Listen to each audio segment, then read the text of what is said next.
그렇다면 그들만의 세계를 구축하면서 살아가던 야쿠자는 언제 본격적으로 일본 사회 안으로 깊숙이 파고들기 시작한 것일까요? 혹시 어떤 전 세계적인 이벤트, 올림픽 아닐까요 혹시? 아닙니다. 1941년 아시아 태평양 전쟁이 그 시작이었습니다. 에? 제 2차 세계대전 때요? 예, 그래서 권력을 가진 야쿠자를 적극 활용해서 전쟁에 동원시키기 시작을 했어요. 하역 노동자 출신에게는 무기와 식량 등을 싣고 나르는 병참 업무와 토목 공사를 맡기고 구하기 어려운 물자는 야쿠자의 도움을 받아서 쉽게 조달받았던 거죠. 게다가 패전 후에도 일본은 야쿠자를 적극적으로 활용하기 시작을 했는데요. 어떤 상황에서 활용했는지 한번 확인해 볼까요? 야, 이걸 어떻게 사용해? 신바시? 시장? 그러니까 시장 같은 경매? 건 시장 예? 같은 게 맞는 예, 거예요. 맞습니다. 이곳은 패전 직후 물자가 귀해진 일본에서 생활 물자를 쉽게 구할 수 있었던 유일한 터전, 바로 암시장의 모습입니다. 사진 속의 팻말을 한번 혜성 씨가 읽어봐 주시겠습니까? 네. 도쿄 신바시 외곽 자유시장, 간토 마츠다파, 아타고 경찰서. 마츠다 구미라고 써 있네. 마츠다구미. 여기서 이제 치안 담당자가 둘인 거 알겠죠? 하나는 경찰, 다른 하나는 당시 도쿄에 근거지를 둔 간토 마츠다파라는 야쿠자 조직이었던 거죠. 교수님, 경찰이랑 야쿠자 같이 치안을 이게 가능한 일이에요? 그럼 경찰이 의뢰를 한 건가요? 예, 지금이라면 절대 불가능하죠. 하지만 당시 암시장의 치안을 담당하던 경찰이 야쿠자를 끌어들인 이유가 있게 됩니다.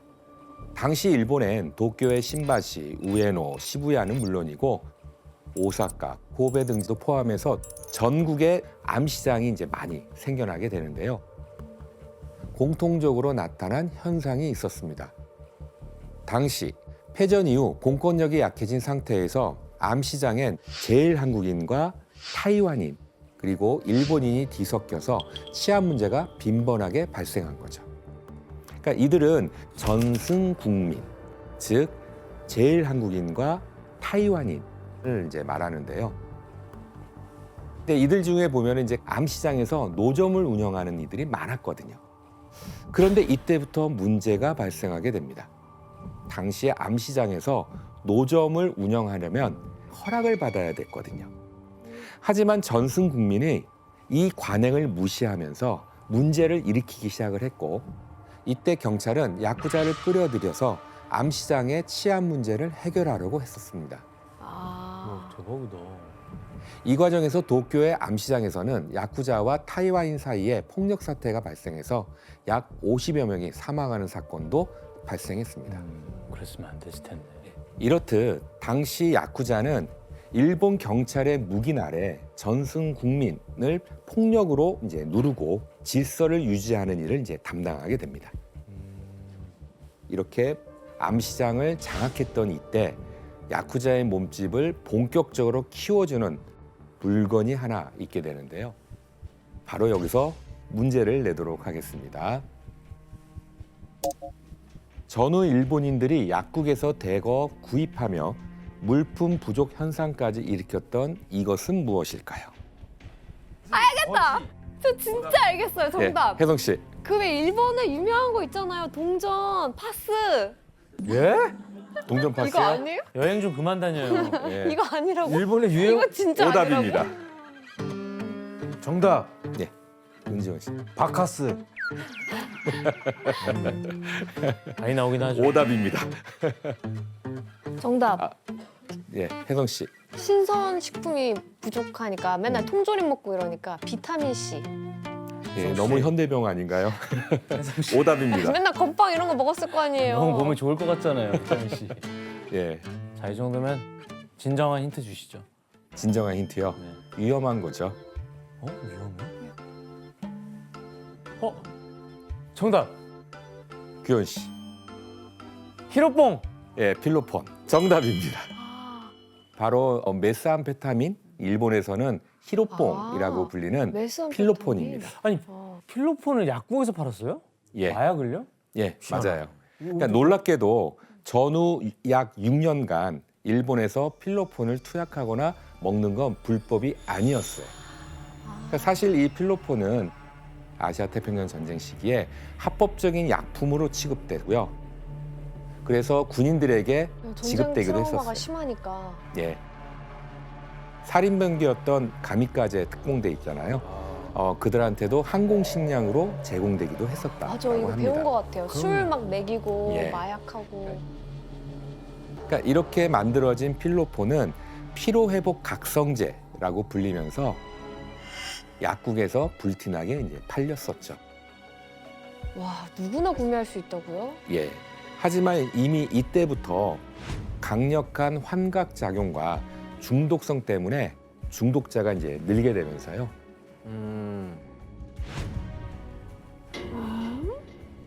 이에 대한 심각성을 깨달은 일본 정부는 1951년에 각성제 단속법을 제정해서 필로폰 제조와 수입, 사용 등이 금지되게 됩니다.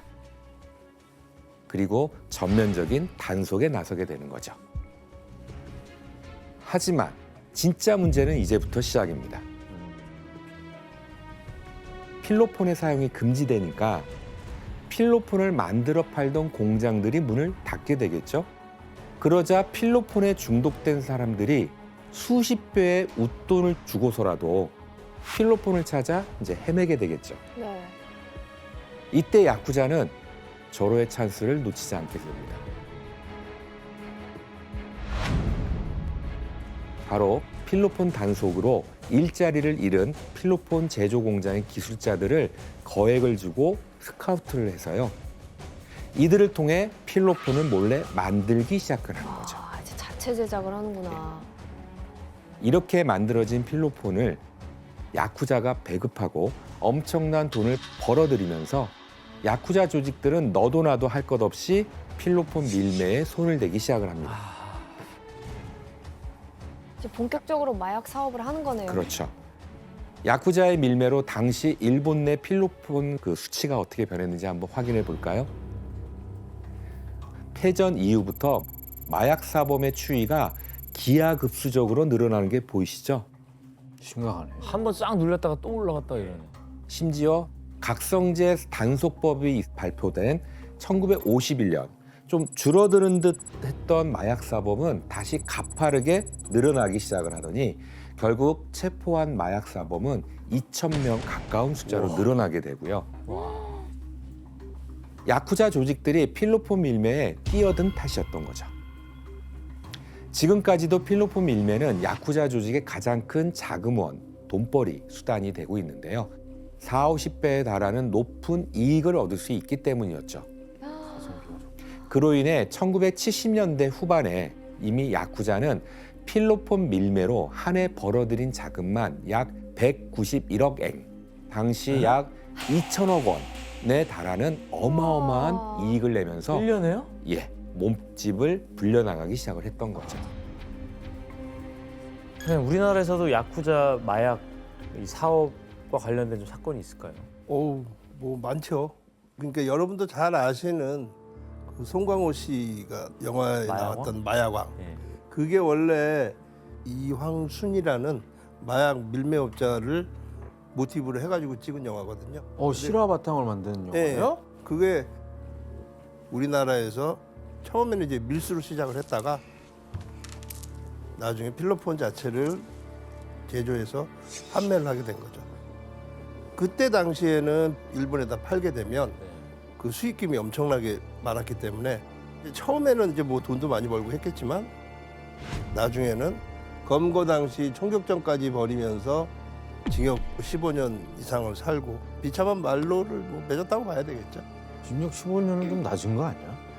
그렇죠. 오히려 사회적 파장을 생각하면 낮은 거죠, 사실. 그리고 이렇게 마약 사업으로 야쿠자들이 배를 불리던 이때 그들이 사는 도시에 한정됐던 야쿠자 세력은 한 사건을 통해 정치권과 손잡으면서 전국 진출의 발판을 마련하게 됩니다. 그 사건은 1960년 일본에서 전후 최대 반정부 시위였던 안보 투쟁인 건데요.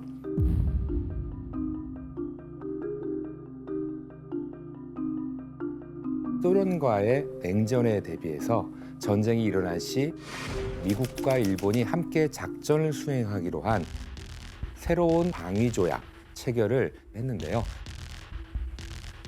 그런데 이때 전쟁에서 이제 막 벗어난 일본인들이 반대하면서 이제 시위에 나서게 된 건데요. 하지만 뭐야 이건 또?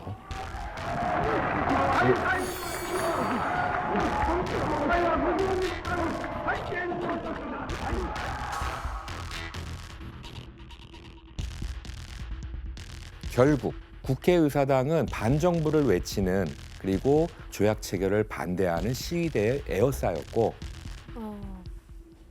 그러다 보니까 시위대는 약 600만 명에 가까운 숫자로 늘어나게 되고요. 警官隊は退去勧告を行いましたが、もちろん学生たちはこれに応じません。よーしってんで警官隊は実力行使に出ましたね。